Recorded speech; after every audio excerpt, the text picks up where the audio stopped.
Hello everyone. 12वीं कक्षा राजनीतिक विज्ञान पॉलिटिकल साइंस में आप सभी का स्वागत है। हमारी पुस्तक चल रही थी politics in India since independence, स्वतंत्र भारत में राजनीति। तो चैप्टर नंबर 4 हमारा चल रहा है। ये इसका सेकंड वीडियो है। इंडियाज़ एक्सटर्नल रिलेशन, भारत के विदेश संबंध। तो इस चैप्टर को हम कंटिन्यू करते हैं। तो चलिए हमने जहाँ हमने लास्ट टाइम छोड़ा था वहीं से इस चैप्टर को शुरू करते हैं। तो चलिए हमारा फोर्थ चैप्टर हमारा चल रहा था भारत के विदेश संबंध, चैप्टर नंबर 4। तो चलते हम वहीं पर जहाँ हमने इस वीडियो को छोड़ा था, लास्ट वीडियो को हमने छोड़ा था। अब हम बात करते हैं चीन के साथ शांति और संघर्ष। तो चीन के साथ हमारा विषय है चीन। तो चीन के साथ हम किस तरीके से शांति की बात करते हैं और किन क्षेत्रों में हमें वहाँ पर संघर्ष की भी, उनके साथ संघर्ष भी किया गया। तो जैसे ही भारत आज़ाद होता है तो भारत ने चाइना के साथ बहुत ही दोस्ताना ढंग से रिश्ते निभाने की कोशिश की। चीन में 1949 में चीनी क्रांति होती है। तो आपसे पूछा जा सकता है चीनी क्रांति कब हुई थी। तो 1949 में चीनी क्रांति हुई थी। तो भारतीय पहला इकलौता देश था जो चीन को कम्युनिस्ट सरकार की मान्यता प्रदान करने वाला पहला देश बन गया। तो भारत ने ही सबसे पहले कम्युनिस्ट सरकार को मान्यता दी थी। और तब वल्लभ भाई पटेल जो थे, इनके द्वारा और इनके सहयोगियों के द्वारा एक आशंका जाहिर की गई, आने वाले दिनों में चीन भारत पर चढ़ाई कर सकता है। लेकिन भारत के प्रधानमंत्री नेहरू इस प्रकार की आशंका कि भारत के ऊपर चाइना आक्रमण कर सकता है, तो इनकी संभावना उनको दूर दूर तक नहीं लगती थी। लेकिन उसी समय ही चीन की बहुत दिनों से भारत की चीन के साथ लगती सीमा के ऊपर जो सेना के बजाय अर्धसैनिक बल रखवाली कर रहे थे। तो इन सब बातों से इन लोगों को लग रहा था कि भारत के ऊपर चाइना आक्रमण कर सकता है।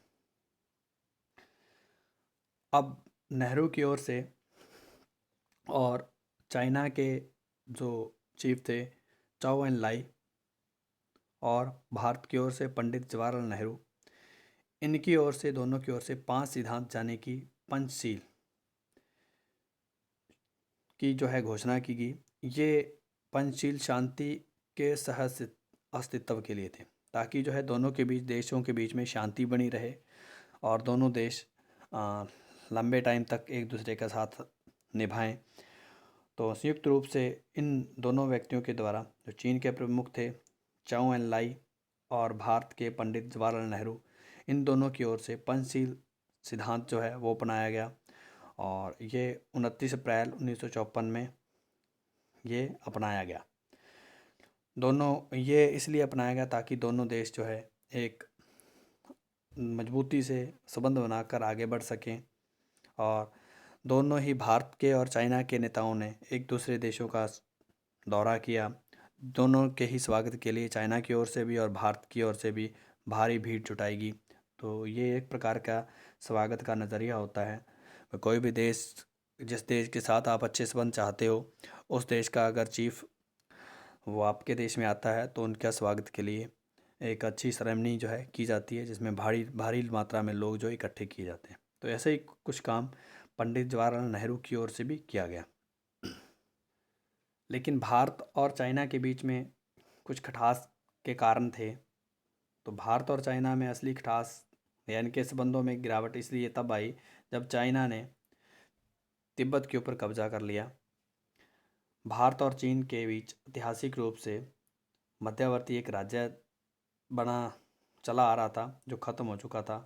अब जो है सीधा बॉर्डर भारत और चाइना का आपस में लग गया। तो इससे जो है कई कई बातों के ऊपर तनाव पैदा होना शुरू हो जाएगा। इस नक्शे की अगर हम बात करें तो ये वाला हिस्सा पूरा का पूरा तिब्बत का एरिया है। और इस हिस्से में ये एक स्वतंत्र राज्य था जिनके ऊपर चाइना की ओर से कब्जा कर लिया गया 1950 में। और सीधे तौर पर ये जो रेड कलर में दिखा रखी है, ये भारत और चाइना की बाउंड्री है। भारत और चाइना की ये बाउंड्री है, सीमा रेखा है। तो इसके बीच में तिब्बत का एरिया था। अब हम तिब्बत की कुछ बातें जानने की कोशिश करते हैं। तो हम इस तिब्बत की थोड़ी बात कर लेते हैं। तिब्बत में एक धार्मिक नेता है जिसे दलाई लामा कहा जाता है। तो ये वो दलाई लामा है जिसे बहुत ही सम्मान की दृष्टि से देखा जाता है तिब्बती लोगों की ओर से। तो तिब्बत जो है मध्य एशिया का एक मशहूर पठार है। ऐतिहासिक रूप से ये पठार जो तिब्बत है, भारत और चीन के बीच में विवाद का बड़ा मसला रहा है। यहाँ पर तिब्बत के ऊपर 1950 में चीन की ओर से तिब्बत के ऊपर नियंत्रण स्थापित कर लिया गया और 1954 में भारत और चीन के बीच में पंचशील समझौता किया गया।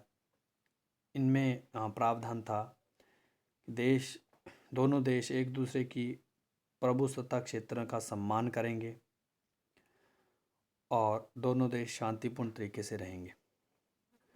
तो जब 1956 में, और इसके अलावा भारत ने इसी समय के दौरान 1954 में तिब्बत के ऊपर चीन का कब्ज़ा या उनका नियंत्रण स्वीकृत कर लिया। तो 1956 के दौरान जब चाइना के शासनाध्यक्ष चाओ एन लाई भारत में आधिकारिक दौरे के लिए आए हुए थे, तो उसी समय धार्मिक नेता, तिब्बत के धार्मिक नेता दलाई लामा, वो भी भारत में आते हैं और पंडित जवाहरलाल नेहरू को जो स्थिति, बदलती हुई स्थिति है, मौके की स्थिति है, जिस स्थिति में चाइना की ओर से वहाँ पर शासन किया जा रहा है, उनकी जानकारी वो देते हैं। और इसी के चलते स्थिति काफ़ी बिगड़ जाती है और तिब्बत में बहुत सारे लोग सशस्त्र विद्रोह जो है चीन का करना आरंभ कर देते हैं। इसी विद्रोह को दबाने के लिए चीनी सैनिक के द्वारा सशस्त्र विद्रोह जो हो रहा था, उनको दबाने के लिए सेनाओं को वहाँ पर बुलाया जाता है। स्थिति काफ़ी बिगड़ती देखकर दलाई लामा भारत में की ओर से शरण मांगते हैं। तो भारत के द्वारा दलाई लामा को 1959 में शरण दे दी जाती है, जिसके चलते चाइना ने भारत के विरुद्ध काफ़ी कड़ा रुख अपनाते हैं और तब से बहुत सारे शरणार्थी जो हैं वो विश्व के अलग अलग क्षेत्रों में जाते हैं और भारत में भी बसते हैं। इस तरीके से तिब्बती लोगों के साथ बहुत बड़ा अन्याय हुआ और तिब्बती शरणार्थी जो है बड़ी बड़ी बस्तियों में आज भी आपको भारत में या विश्व के अन्य कोनों में देखने को मिलेंगे। चाइना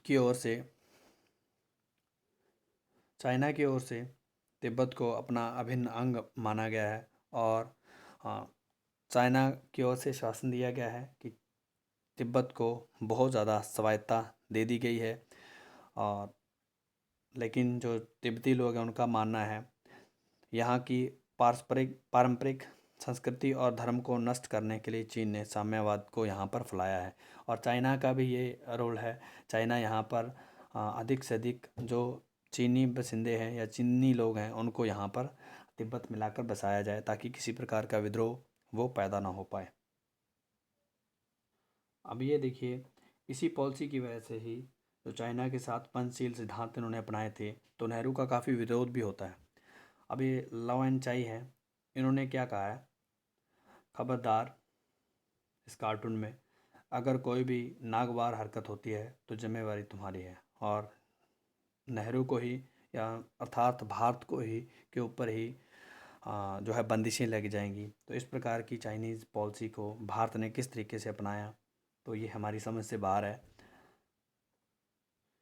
इसी तरह ही इस पॉलिसी के तहत भीतर 1960 में जब भारत और चीन की सीमा के ऊपर विवाद शुरू होता है, तो नेहरू और जो उनके चाइना की ओर से माओ से तुंग की ओर से जो बातचीत होती है वो व्यर्थ साबित होती है। देखिए इसी समय ही बहुत सारी जो है हमारी राजनीतिक पार्टियां हैं, उन्होंने भी चाइना के इस प्रकार की पॉलिसी का, जो तिब्बत की आज़ादी को लेकर लहरें उठ रही थी, उनका स्वागत किया। उसको स्वागत करने के लिए या उनका समर्थन करने के लिए भारत में सोशलिस्ट पार्टी और जनसंघ भी शामिल थी। तो जनसंघ की कहीं न कहीं जड़ें भारतीय जनता पार्टी में मिलती हैं। अब देखिए चाइना की पॉलिसी हमेशा ही शक देख के दायरे में रही है। अब ये देखिए चाइना के जो चीफ हैं, उनकी इन पॉलिसीज़ की वजह से ये रोड बन रहा है जो भारत के बिल्कुल बॉर्डर के साथ साथ लग रहा है। तो आज भी चाइना ऐसी हरकतें करता रहता है। भारतीय प्रधानमंत्री जवाहरलाल नेहरू ने एक नारा दिया था, हिंदी चीनी भाई भाई। तो यहाँ पर दे रखा है हिंदी चीनी बाय बाय। तो हिंदी और चीनी कभी भी आपस में नहीं मिल सकते। तो ये सब विरोध के ही तरीके हैं। आगे अगर हम बात करते हैं, जब भारत की ओर से दलाई लामा को, जो एक धार्मिक तिब्बत के धार्मिक नेता थे, उनको राजनीतिक भारत की ओर से शरण दे दी गई 1959 में, तब चाइना ने भारत के ऊपर आरोप लगाया और कहा कि भारत सरकार अंदरूनी तौर पर चीन की विरोधी गतिविधियों को हवा दे रही है। तो कुछ ही दिनों के बाद भारत और चाइना के बॉर्डर के ऊपर भिन्न प्रकार के विवाद खड़े हो गए, जो स्वाभाविक सी बात थी। भारत का दावा था चीन के साथ सीमा रेखा का मामला अंग्रेजी शासन के समय ही सुलझाया जा चुका है, लेकिन चीन का कहना था अंग्रेजी शासन के समय फैसला नहीं माना जा सकता, क्योंकि मुख्य विवाद चीन से लगी लंबी सीमा रेखा के पश्चिम और पूर्वी शोर के बारे में था। तो इस तरीके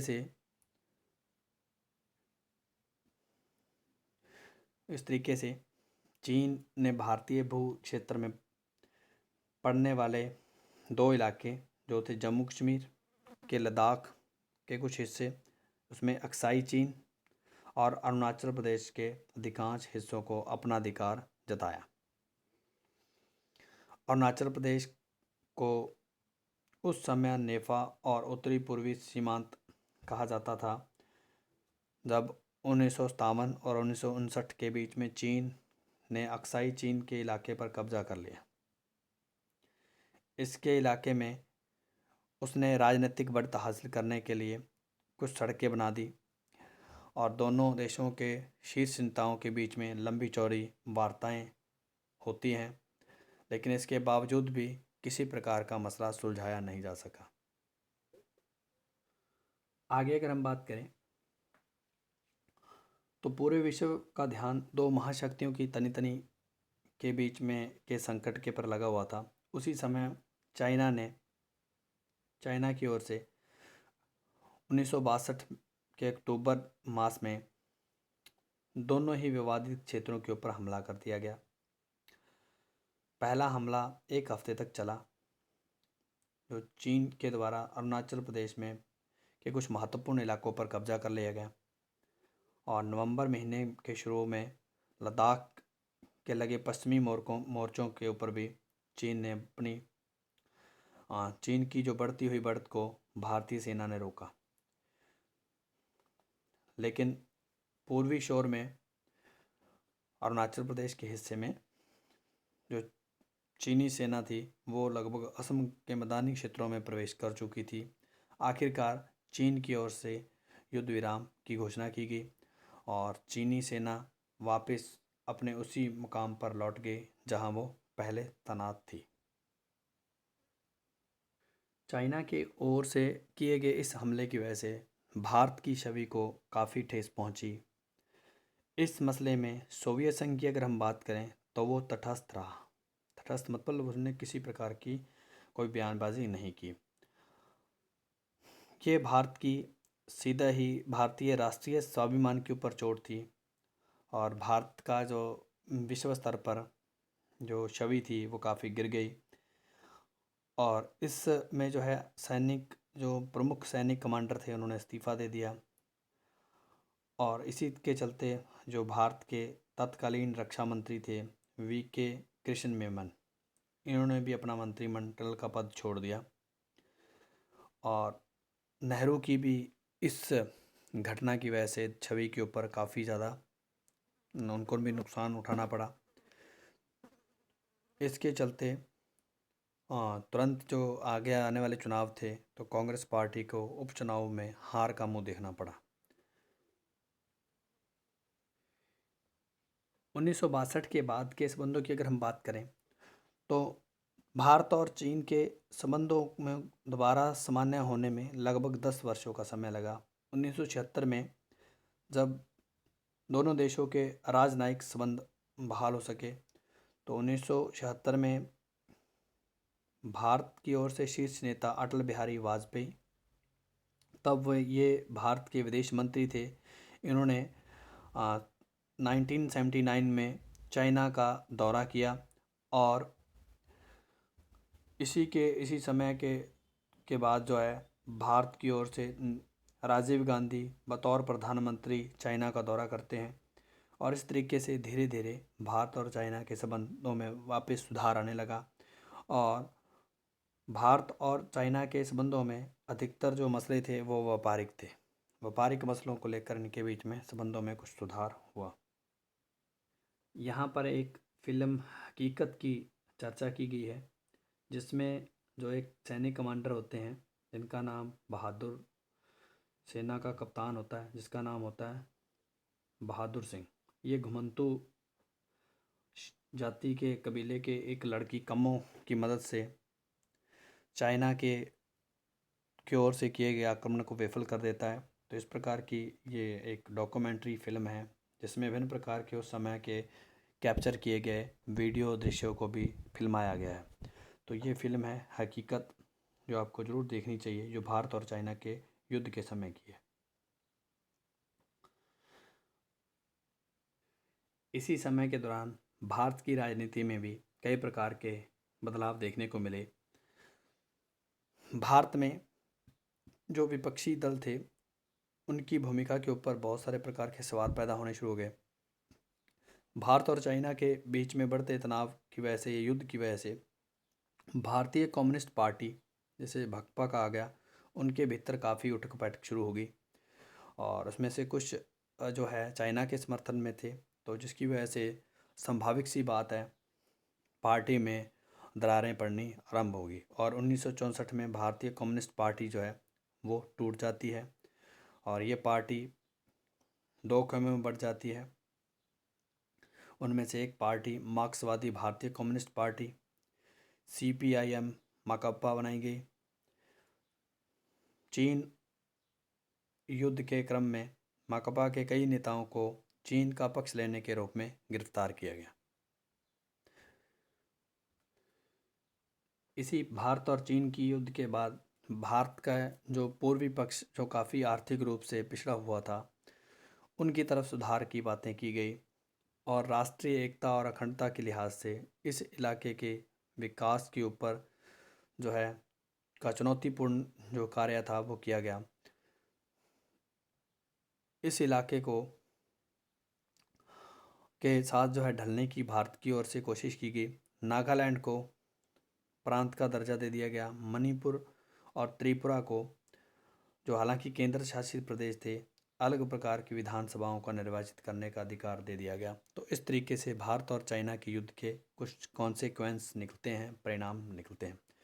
तो इस वीडियो में इतना ही, मिलते हैं हम नेक्स्ट वीडियो में। तब तक खुश रहिए, पढ़ते रहिए, स्वस्थ रहिए।